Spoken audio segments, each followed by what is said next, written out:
तो आप सब लोगन का पंचू की राम राम फिर से एक दर की।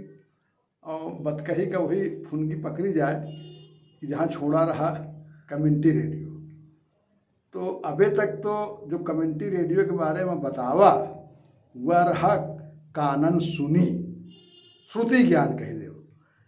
अब आज जब हम बताओ आगे वह है आखिन देखी, यानी कम्युनिटी रेडियो को जब अपने आँखी से देखा हुआ जाए के उनके कार्यकर्तन से बात कीना, आसपास के जो गांव के लोग रहें उनसे बैठकी दरबार कीना, जो कलाकार रहें स्थानीय उनसे चर्चा भय, ओके बाद मन में जो छवि आई ललक आई कि हाँ कम्युनिटी रेडियो में ये ताकत है कि अपने देश में एक बड़ा बदलाव ला सकते है।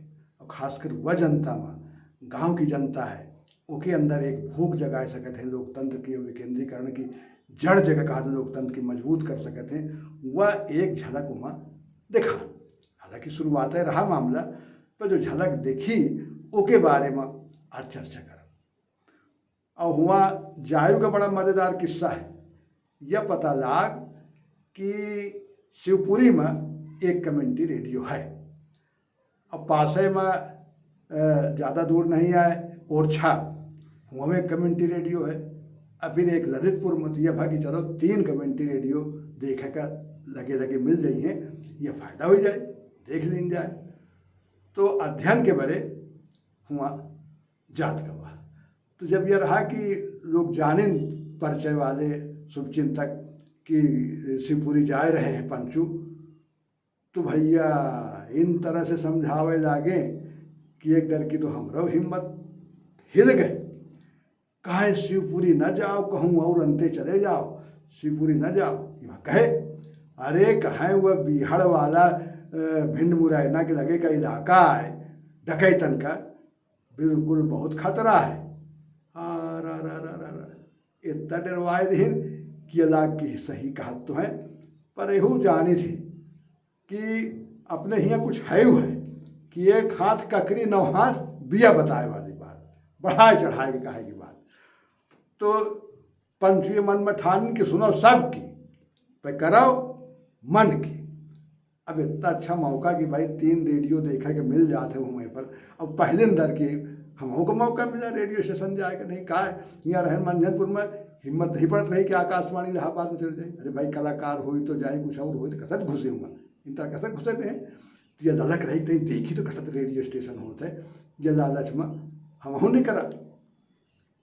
अब जिन तरह बताए रहा है मतलब इन तरह तो यह लागे कि जहाँ हम ट्रेन से उतरा कि वह इलाके के जौन माधव सिंह मोहर सिंह तहसीलदार सिंह के विरासत में हुई हैं उत्तराधिकारी, उन्हें बिल्कुल घोड़ा ठाड़ रही हैं बंदूक लेके, पंचू उतराए सट से उनका पकड़ के अफण के लिए फिरौती मांगी। इन तरह की किस तरह पर जब हुआ उतरा सवेरे कहूँ कुछ नहीं। और जब पूछा आगे चल के थोड़ा सा पता किया ना कि भैया यहाँ कहाँ है रेडियो धड़कन शिवपुरी का, आदमी बताए थे जानत रहे। अब बिल्कुल सच्चा बताएं कि न भटके पड़ा न कहूँ कुछ। पहुँचा भाई रेडियो धड़कन में, बतावा कि भाई एक अध्ययन के बारे में आए, अच्छे लोग रहे, स्वागत की और कहीं ठीक बातचीत के बड़े समय दी। तो पहले तो ये बताए दे कि शिवपुरी के बारे में जान लो कि यह शिवपुरी जंगल वाला बात सही है कि यह भिंड मुरैना वाला इलाका है, जंगल घने जंगल का इलाका रहा कि राजा रजवाड़न के वो शिकारगाह रहा, शिकार खेले जाते रहे। और ठंडा एक जमाने में रहा, अब तो नहीं है, पर लोग पुरानिया बताए हुआ बातचीत में कहे नहीं यह ठंडा रहा। और यह सिंधिया राजघराने की ग्रीष्मकालीन राजधानी यह राहत रही। जब गर्मी पड़े तो हियाँ से राजकाज होता रहा शिवपुरी से। और शिवपुरी का नाम जैसा है शिवपुरी यानी शिव जी के नाम पर है, तो यह धार्मिक स्थल भी है, पर्यटन स्थल भी है। पर यह ग्वालियर संभाग का पिछड़ा जिला, सबसे कुपोषित और आदिवासी बहुल जिला मान है। तो पहले तो घना जंगल रहा, तो आदिवासी तो घने जंगल में निस्तार करत। जस जस जंगल कटे तो अब उनकी जीविका का यहाँ पर सहरिया जनजात के लोग पूरी आबादी है, इधर मिला ले उधर बगल के उत्तर प्रदेश में हुआ तक। तो सहरिया जनजात के लोगों का जो जीव का घाटी जंगल कटे से, तो फिर वही पत्थर की खदान, पत्थर तोड़ो और ओमा फिर वही सिरकोसस बीमारी और तमाम तरह की कुपोषण का शिकार। यह जिला में जो औसत है महिलाओं का प्रति 1000 आदमी, वो बहुत कम है, तो पिछड़ा जिला कह लो। तो यहाँ पर संभव संस्था जो है यह 1986 में शुरू के डॉक्टर एस.के. सिंह उनके साथी मिलके कि शहरिया जनजाति के बीच में इनका काम रहा कि जैसे महिलाओं का विकास का रहा, सशक्तिकरण का मुद्दा, और जलग्रहण क्षेत्र करना, माइक्रो फाइनेंसिंग, फिर विकलांगता नेत्र शिविर लगाना, स्वास्थ्य की बात। तो ये सब सवाल पर कम से कम मध्य प्रदेश, उत्तर प्रदेश के काफ़ी गाँवों में ये संस्था 86 से सक्रिय रही। तो इन्हें काम मिला कि रेडियो स्टेशन का चलावे के लिए इनके जिम्मेदारी दी इनके, इन्हों के बड़े नवा रहा। अब यह यात्रा हमार आज की ना हो, यह हो गए पुरान बात है, पंचू बताए रहे 2011 की, सन 11 की, तो अब होएगा 9 साल तो होंगे, ये 2020 आए, तो 2011 की बात रही। तो वह समय इन्हों के नया नया आए, रेडियो स्टेशन खुला रहा। 8 अक्टूबर 2010 में ये रेडियो धड़कन शुरू हुआ। मदद इनका मिली यूनिसेफ, जो यूनाइटेड नेशंस की संस्था है, उसकी तरफ से इनका मदद मिली, जो अंतर्राष्ट्रीय चिल्ड्रन फंड के संस्था है, बच्चों के लिए काम कर रही थी, बच्चों के अधिकार पर, वह संस्था इनका आर्थिक और तकनीकी मदद दी। एक काम इनका दूसरे जो रेडियो स्टेशन में जहाँ देखा उससे अच्छा लग कि इनके यहाँ यह रहा कि कौनो ट्रेंड बाहर का ट्रेंड रेडियो प्रोफेशनल न रखा जाए, बल्कि जो संगठन के कार्यकर्ता हैं संस्था के, वही लोग चलावें। अब रहा तो ये टेढ़े खीर मामला। अरे भाई, अब संस्था में तो भाई वह हिसाब से जो आदिवासी कार्यकर्ता हैं उनके बीच में जो रहे वाले हैं, पढ़ाई न एकदम स्कूलों नहीं गए, महिला हैं, उनका रखा जाता रहा कि भाई उनके बीच में पहचान हो। अब अनपढ़ आदिवासी महिला और साधारण आदमी रेडियो में काम करें, यह तो भाई कठिन बात रही, सोचा जाए। लेकिन जिद रही कि काम हम बाहर से ट्रेंड आदमी न बुलाओ, इन्हीं से काम ले भाई, भिड़े भाई संभव वाले, रेडियो धड़कन वाले।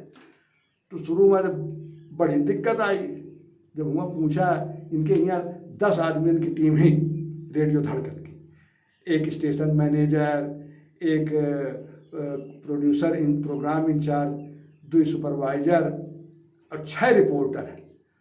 तो जब रिपोर्टर लोगों से सबसे बैठ के बातचीत भा, सरनाम भाई और चंपा बाई, रामरती, सब लोगों से, वंदना जी से बात भय, तो बतावे कहा है, पहले तो यह दिल लागे कि जौन मशीन ही देखा छुए में दिल लागे कि कसा देखा छुई कहूँ खराब हो गया, इतनी महंगी मशीन बिगड़ गए तो का हुई, यह डर के मारे जल्दी कहाँ छुए की हिम्मत न पड़े, कहीं कंप्यूटर में कोई काम न कहो गिन रहा है, वो बैठे में दिल लागे। पर अब यह की जिम्मेदारी आए गए, कार्यकर्ता है तो भाई झेलिनों का समझिन, धीरे धीरे धीरे धीरे तो फिर आदत हो गई। अब इन तरह से आदत हो गई कि जब हम देखा प्रसारण के बड़े चंपा बाई जब हेडफोन लगाए के बैठे, तो देखते ही बड़ा रहा, ये थोड़ा लागत रहा क्या कि चंपा बाई का तो स्कूल का मुँह नहीं देखे। इन तरह से और शुरू में तमाम दिक्कत रही, कहीं कभो कभो सारे रिपोर्टर, सारा स्टाफ गांव में चला जाए, जानकारी नहीं रही, और कभो कभो सारा एक साथ स्टूडियो में आ जाए, काम ही सब भगमड़ मच जाए। फिर धीरे धीरे अलग अलग जिम्मेदारी बांटी गए, सबकी जिम्मेदारी सब लोग समझें, और के बाद में फिर वही हिसाब से वो लोग फील्ड में जाए लगे। और फील्ड में जाए के ये जिम्मेदारी रही कि भाई एक रिपोर्टर 10 गांव का काम देखी, लगातार उनका फील्ड विजिट भी करना है, वहाँ जाए के रिपोर्ट भी, रिकॉर्डिंग भी करनी है, फिर स्टूडियो में आए के उसका एडिट करो, फिर प्रेजेंटेशन तैयार करो और प्रसारण करो। इन तरह से उनकी काम रहा, भीड़ के सारे टीम, और बहुत ही अच्छा प्रसारण रहा। जो उद्देश्य रहा रेडियो धड़कन का यह है कि भाई स्थानीय संस्कृति को बढ़ावा देना, कुपोषण के खिलाफ, बालिका जो भ्रूण हत्या है उसके खिलाफ एक आंदोलन जैसा चलाना, लोगों को जागरूक करना, शिक्षा की बात, स्वास्थ्य की बात, और शिवपुरी का जो इतिहास, भाई ऐतिहासिक स्थल उसके बारे में बताना, बीच बीच में जो मेला वगैरह हो रहे हैं उनके बारे में, फिर सरकार की जितनी जानकारी है योजना की वो जानकारी देना, और इसके अलावा बच्चों के जो कार्यक्रम होते हैं वो समय समय पे करना। तो पूरी तरह से कह लो कि जो स्थानीय संस्कृति का मजबूती पहुंचावे वाली बात है और जो इलाके में जागरूकता फैलावे वाली बात है, ये सही अर्थों में जमीन में जगह होए के चाहिए, वह काम रेडियो धड़कन शुरू की। तो दिक्कत तो बहुत रही, और बड़े लोग के साथ में जुड़े भी, स्थानीय कलाकार जुड़े, इनके पास कम से कम 100 कलाकार से ज़्यादा का 1000 से ज़्यादा गीत इनके पास रिकॉर्ड है। अब ऐसे अंदाज़ा लगाओ, और फर्क पड़ा, स्थानीय कलाकार भी इनके संपर्क में आए के जागरण गीत लिखाए लागे, जागरण गीत बनावे लागे। जैसे एक कोमल यादव से भेंट भय, कलाकार रहे, सुनाए ले गए अपने घर और कहें कि कैसी बज्जर है छाती किसान की, खबर नहीं रहत जान की, और पढ़ाई नहीं बिटिया मोरी अम्मा, बहुत बढ़िया बढ़िया गीत सुनाए। तो एक बारे में फिर आगे फिर बात कही हुई। तो तब तक सबका राम राम, और फिल्म बाकी है।